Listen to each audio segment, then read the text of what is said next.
रामू और सोमू की दिवाली। विजयपुर नामक गांव में रामू नाम का लड़का रहता था। बचपन में ही पिताजी के गुजरने के कारण उसकी माँ अपनी मेहनत से उसे पालती थी। जंगल से लकड़ियाँ जमा करके लाकर उन्हें बेचकर अपने बेटे को पढ़ाती थी। दिवाली के उत्सव पर सारे लोग पटाखों से आतिशबाजी करने पर उसे भी पटाखे दिलाने की हर साल माँ के पास जिद करता था। इससे आगे बड़े होते होते माँ की मेहनत और परेशानियों को समझते हुए रामू ने पूछना बंद कर दिया।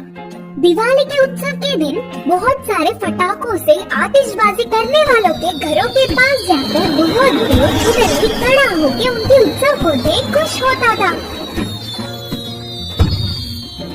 अचानक इस साल विजयपुर में एक बड़ी सी महामारी के आने पर इस बार की दिवाली उत्सव नहीं मनाने का निर्णय गांव के सारे बड़ों ने लिया था। हमेशा की तरह ही दिवाली की शाम में गलियों में घूम रहे रामू को एक बड़ी सी बंगले में एक बच्चा रोता हुआ दिखा।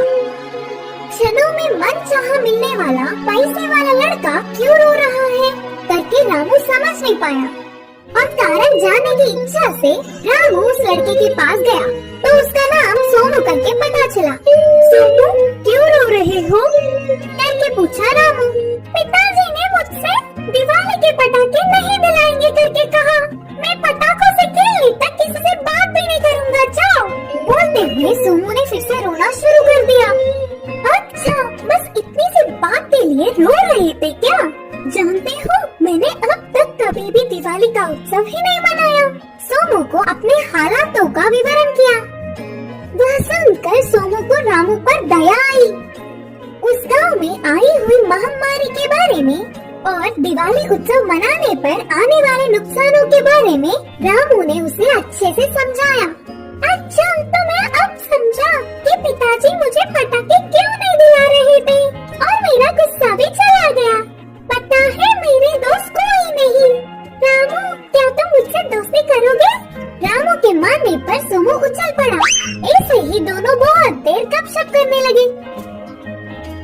ये सब बहुत दूर से ही देखने वाले सोमू के पिताजी बहुत खुश हुए। अगले दिन ही रामू के माँ के पास जाकर उससे पहले ही दिन रामू और सोमू के बीच की बात को उन्हें बताया और रामू की चतुरता की बहुत तारीफ की। उसकी पढ़ाई के खर्चे उठाने के साथ साथ सोमू के पिताजी ने उन्हें अपने कारोबार में काम भी दिलाया। उसके बाद की दिवाली में महामारी के जाने पर बड़ों ने बहुत सारे पटाखे दिलाए और